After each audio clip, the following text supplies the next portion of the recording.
5 दिसंबर 1994 मुजफ्फरपुर के पास खबरा गांव का रास्ता हजारों लोगों के शोर, धूल और गुस्से से फटा जा रहा था। ये कोई साधारण भीड़ नहीं थी। ये बिहार पीपल्स पार्टी के बाहुबली नेता छोटन शुक्ला की अंतिम यात्रा थी। छोटन को पिछली रात मारा गया था और अब ये काफिला पुलिस और प्रशासन के खिलाफ बदले की आग में जल रहा था। काफिले का नेतृत्व कर रहे थे आनंद मोहन सिंह।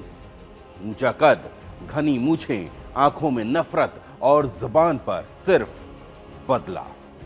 वो जनता दल से अलग होकर अपनी खुद की पार्टी बीपीपी बना चुके थे और छोटन शुक्ला के साथ उनकी ये दोस्ती अगड़ी जातियों की ताकत दिखाने का एक सियासी ऐलान थी, जो लालू यादव की पिछड़ी जाति की सियासत को चुनौती दे रही थी।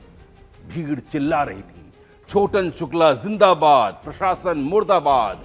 आनंद मोहन, जो उस वक्त खुद विधायक थे, अपनी सांसद पत्नी लवली आनंद के साथ काफिले के आगे चल रहे थे। उनका हाथ हवा में उठ रहा था। भीड़ उनके एक इशारे पर मौत की तरह नाचने को तैयार थी। अगर इसको इमेजिन करें तो नजारा कुछ ऐसा रहा होगा। आनंद मोहन ललकारते हुए कहते हैं, ए प्रशासन के पालतू कुत्तों, तुमने समझा था एक शुक्ला को मार दोगे तो हम डर जाएंगे? ये आग अब पूरे बिहार में फैलेगी। ये आग, क्या सोचते हो तुम सब? ये पिछड़े, ये दलित हमें हुक्म देंगे? संधि नहीं, अब रण होगा, रण। इसी बीच दूर से एक सफेद एम्बेसडर कार आती दिखाई दी। वो कार एक सरकारी अधिकारी की थी, जो हाजीपुर में मीटिंग खत्म करके गोपालगंज लौट रहे थे। जैसे ही कार ने उस विशाल बेकाबू जुलूस को ओवरटेक करने की कोशिश की, आनंद मोहन की आंखें जल उठी। भीड़ भड़क उठी, पत्थर और लाठियां हवा में गूंजने लगी। भीड़ में से आवाजें आई, रोको रोको इसे, ये प्रशासन का आदमी है, इसी ने हमारे छोटन को मरवाया होगा, रोको। कार रुक गई। उस एम्बेसडर कार में थे गोपालगंज के डीएम कृष्णैया। वो 1985 बैच के आईएएस अधिकारी थे और दलित समुदाय से आते थे। उनकी कार को देखते ही भीड़ का गुस्सा जातीय द्वेष के रूप में फट पड़ा। आरोप है कि आनंद मोहन चीखते हुए कार की तरफ बढ़े। वो चिल्लाए, खींचो इसको बाहर, ये कौन डीएम है जो हमारी मर्जी के खिलाफ यहां से निकल जाएगा? खींच लो इसे। दर्जनों हाथ एक साथ कार के दरवाजों पर पड़े।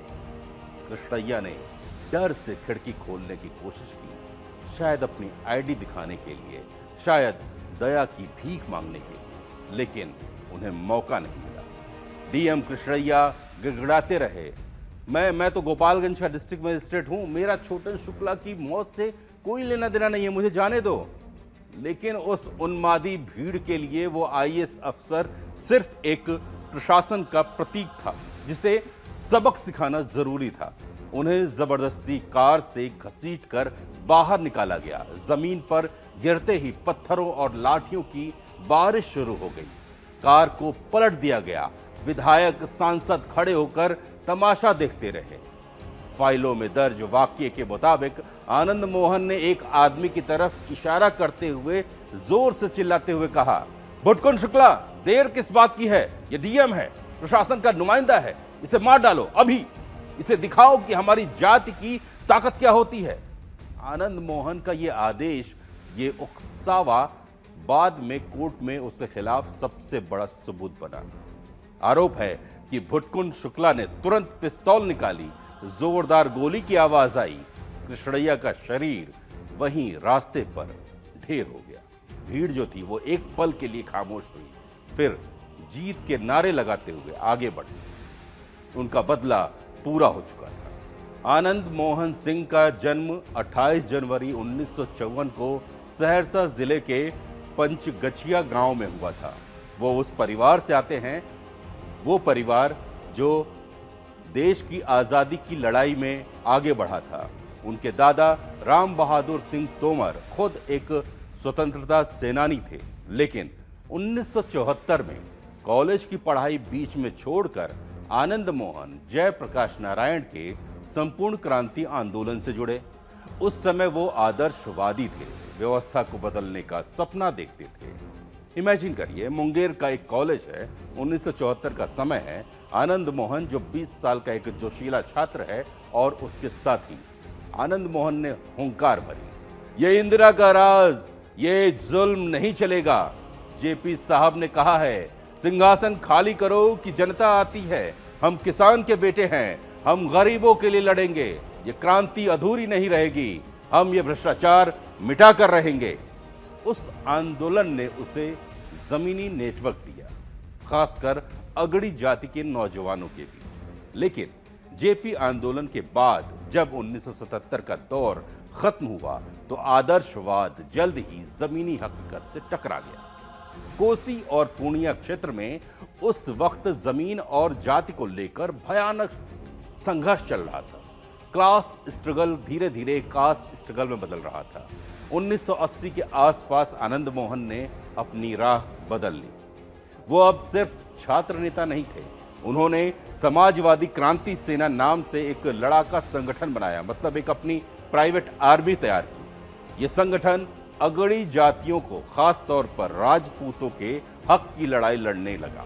वो घोड़ों पर सवार होकर निकलते थे, हाथ में हथियार लहराते थे, जिससे लोगों में उनकी बहादुरी और दबंगई का रोब बैठ जाए। ये बाहुबली की छवि उसे सहरसा सुपौल क्षेत्र में आतंक का पर्याय बना गई। 1983 में जब उन्हें 3 महीने के लिए जेल जाना पड़ा तो उनकी ये मजबूत आदमी वाली छवि और भी पक्की हो गई। उन्हें सत्ता विरोधी ताकतों के खिलाफ लड़ने वाले एक हीरो के रूप में देखा जाने लगा। 1990 में आनंद मोहन ने अपनी दबंगई और इस बाहुबली की छवि को सीधे राजनीति में कैश किया। वो जनता दल के टिकट पर महिषी विधानसभा सीट से चुनाव जीते, लेकिन राजनीति में उनकी ये एंट्री ज्यादा देर तक लालू प्रसाद यादव के साथ नहीं चली। 1990 में मंडल आयोग की सिफारिशें लागू होने के बाद बिहार की सियासत अगड़ी और पिछड़ी जातियों में एकदम से बंट गई।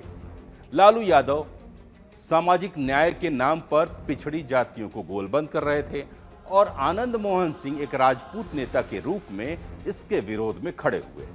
उनका गुस्सा सत्ता के खिलाफ नहीं बल्कि सत्ता की बदली हुई दिशा के खिलाफ था। अब इमेजिन करिए, वक्त है 1993 का, एक सियासी रैली होती है, एक बड़ी राजपूत सभा, जिसमें आनंद मोहन विरोधियों को ललकारते हैं, लालू राज में हमें क्या मिला, जुल्म, अपमान। ये पिछड़ी जाति वाले सोचते हैं कि अब राज उनका है, हमारा इतिहास, हमारी कुर्बानियां, हमारी ताकत क्या भूल गए ये लोग? अब और नहीं, हमारी इज्जत, हमारी जमीन, हमारी सत्ता वापस चाहिए। 1993 में उन्होंने जनता दल छोड़ दी और अपनी अलग पार्टी बना ली, Bihar people's party, BPP. BPP सिर्फ एक सियासी पार्टी नहीं थी, ये अगड़ी जाति के आपराधिक और राजनीतिक गठजोड़ का एक हथियार था। उसी दौर में उन्होंने एक और बड़ा कदम उठाया, भूमिहार बाहुबली छोटन शुक्ला से हाथ मिलाया। 1994 में वैशाली लोकसभा उपचुनाव में जब उनकी पत्नी लवली आनंद ने शानदार जीत हासिल की तो आनंद मोहन की ताकत और बढ़ गई। वो अब सिर्फ एक विधायक नहीं बल्कि बिहार की राजनीति के किंग मेकर बन चुके थे। भले ही उनके खिलाफ 40 से ज्यादा आपराधिक मामले चल रहे थे, हत्या की कोशिश, जबरन वसूली, अपहरण, सब कुछ। उन्होंने खुद ही ऐलान कर दिया था, संधि नहीं अब रण होगा। 1994 में जब छोटन शुक्ला की हत्या हुई तो आनंद मोहन को लगा कि यह रण का सबसे सही मौका है, सीधे प्रशासन को चुनौती देने का। और इसी रण की आग में 5 दिसंबर 1994 को डीएम जी कृष्णैया को बलि चढ़ा दी गई। जी कृष्णैया की हत्या ने पूरे देश को हिलाकर रख दिया। एक ऑन ड्यूटी आईएएस अधिकारी की हत्या एक राजनीतिक बाहुबली के जरिए उकसाई गई भीड़ के हाथों, यह बिहार में कानून व्यवस्था के खत्म होने का सबसे भयानक सबूत था। गिरफ्तारी हुई, आनंद मोहन को जेल भेज दिया गया। बाहुबली जेल के अंदर भी अपना दबदबा रखता था। उन्होंने 1996 और 1998 में जेल में रहते हुए भी शिवहर से सांसद का चुनाव जीता। लेकिन कानून की प्रक्रिया चलती रही, साल दर साल बीतते गए और वो समय आ गया। जगह पटना सेशंस कोर्ट, 3 अक्टूबर 2007। कोर्ट रूम खचाखच भरा हुआ था। आनंद मोहन कटघरे में खड़े हैं, चेहरे पर वही पुराना अहंकार, पर आंखों में थोड़ी घबराहट। जज अपना फैसला सुनाने के लिए उठे। फैसला आया कि अभियोजन पक्ष ने यह साबित किया है कि आनंद मोहन सिंह भारतीय दंड संहिता की धारा 302 के साथ धारा 109 यानी अपराध के लिए उकसावा के तहत दोषी हैं। 5 दिसंबर 1994 को एक लोक सेवक की निर्मम हत्या भीड़ को उकसाकर करवाई गई, जो सीधे राज्य की संप्रभुता पर हमला था। इस अपराध की गंभीरता और अभियुक्त का राजनीतिक कद देखते हुए यह मामला रेयरेस्ट ऑफ रेयर की श्रेणी में आता है। कोर्ट रूम में सन्नाटा छा गया। अदालत ने सजा सुनाई। यह अदालत आनंद मोहन सिंह को मौत की सजा सुनाती है। उन्हें तब तक फांसी पर लटकाया जाए जब तक उनकी मौत न हो जाए। आनंद मोहन के पैरों के नीचे की जमीन खिसक गई। वह आजाद भारत के पहले ऐसे नेता बन गए जिन्हें हत्या के मामले में मौत की सजा मिली थी। उनका अहंकार पहली बार टूटा था। आनंद मोहन ने इसे सियासी रंग दिया और कहा कि ये इंसाफ नहीं है, ये सियासत है, मुझे फंसाया गया है, मैं गुंडा हूं, मानता हूं, लेकिन मैंने गोली नहीं चलाई, ये फैसला गलत है, ये यादवों की सरकार का बदला है। आनंद मोहन ने इस फैसले को तुरंत पटना हाईकोर्ट में चुनौती दी। दिसंबर 2008 में पटना हाईकोर्ट ने फांसी की सजा को उम्र कैद में तब्दील कर दिया। हाईकोर्ट ने माना कि आनंद मोहन सिंह ने सीधे तौर पर हत्या नहीं की थी, बल्कि उन्होंने भीड़ को उकसाया था। हाईकोर्ट ने कहा, चूंकि आनंद मोहन सिंह हमलावर नहीं है, इसलिए न्याय के हित में उन्हें दी गई मौत की सजा को आजीवन कठोर कारावास में बदला जाता है। 2012 में सुप्रीम कोर्ट ने भी हाईकोर्ट के इस आजीवन कारावास के फैसले को बरकरार रखा। वो अब सहरसा जेल में थे। उन्हें लगा कि अब उनकी कहानी खत्म हो गई, लेकिन बाहुबली की राजनीति कभी खत्म नहीं। जेल में भी वो एक किंग की तरह रहते थे। आनंद मोहन जेल के अंदर से ही अपनी राजनीतिक विरासत चला रहे थे। उनकी पत्नी लवली आनंद और बेटा चेतन आनंद, जो बाद में आरजेडी के एमएलए बने, उनकी राजनीतिक जमीन को संभाले हुए थे। उसी जेल के अंदर आनंद मोहन ने अपने आप को राजनीतिक अपराधी से विचारक में बदलने की कोशिश की। उन्होंने किताबें लिखी, जैसे कैद में आजाद कलम और स्वतंत्र अभिव्यक्ति। उन्होंने पर्वत पुरुष दशरथ मांझी की कहानी भी लिखी, जिसे सीबीएसई की पाठ्य पुस्तक में जगह मिली। ये सब उनकी छवि को सुधारने और रॉबिन हुड वाली धारणा को मजबूत करने का एक तरीका था। आनंद मोहन को पता था कि उनका आजीवन कारावास कम से कम 14 साल का होता है। अप्रैल 2023 तक वो लगभग 14 साल की सजा काट चुके थे, लेकिन उनकी रिहाई इतनी आसान नहीं थी। बिहार जेल मैनुअल 2012 के नियम के तहत अगर किसी कैदी ने ड्यूटी पर तैनात लोक सेवक की हत्या की है तो उसे सजा माफी नहीं मिल सकती। बिहार की सियासत में राजपूत वोट बैंक अहम था। आनंद मोहन की रिहाई राजपूत समुदाय को साधने के लिए जरूरी थी। 10 अप्रैल 2023 को नीतीश कुमार की सरकार ने चुपचाप जेल मैनुअल में बदलाव कर दिया। लोक सेवक की हत्या की शर्त हटा दी गई। 27 अप्रैल 2023 सहरसा जेल। सूरज उगने से पहले का समय था। आनंद मोहन जेल से बाहर निकले, गहरी सांस ली। 14 साल बाद वो आजाद थे। उन्होंने इसे अपनी जीत बताई, कहा कि मेरी इज्जत वापस आ गई। जी कृष्णैया की पत्नी उमा कृष्णैया ने तुरंत इस रिहाई को सुप्रीम कोर्ट में चुनौती दी। उनका तर्क था कि आनंद मोहन की आजीवन कारावास की सजा मृत्युदंड का विकल्प थी और इसलिए इसे सिर्फ 14 साल में खत्म नहीं किया जा सकता। सुप्रीम कोर्ट ने बिहार सरकार की नीयत पर शक जाहिर किया और आनंद मोहन को तुरंत अपना पासपोर्ट जमा करने का आदेश दिया और उन्हें हर 15 दिन पर लोकल पुलिस स्टेशन में जाकर अपनी हाजिरी दर्ज कराने के लिए कहा। आनंद मोहन पर अब भी कानून की तलवार लटकी हुई है, लेकिन वो आजाद होकर राजनीतिक रैलियों में दहाड़ रहे हैं। आनंद मोहन सिंह की ये कहानी बिहार के उस काले दौर की गवाही देती है जहां एक आदर्शवादी युवा नेता जाति की आग और सत्ता की भूख में बदलकर एक डॉन बन गया, जिसने न सिर्फ एक आईएएस अधिकारी को मरवाया बल्कि भारतीय न्याय व्यवस्था को भी घुटने टेकने पर मजबूर कर दिया। लेकिन कानून से खेलने वाले रंगबाज हमेशा खौफ में जीते हैं, और वही नहीं, उनसे जुड़े लोग, उनका परिवार भी इसी दहशत के साए में जीते हैं कि न जाने कब कानून का डंडा चलेगा और उनका खेल खत्म हो जाएगा।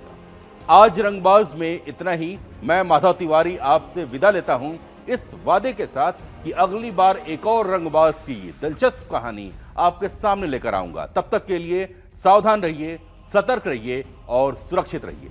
जय हिंद।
ये कड़क है।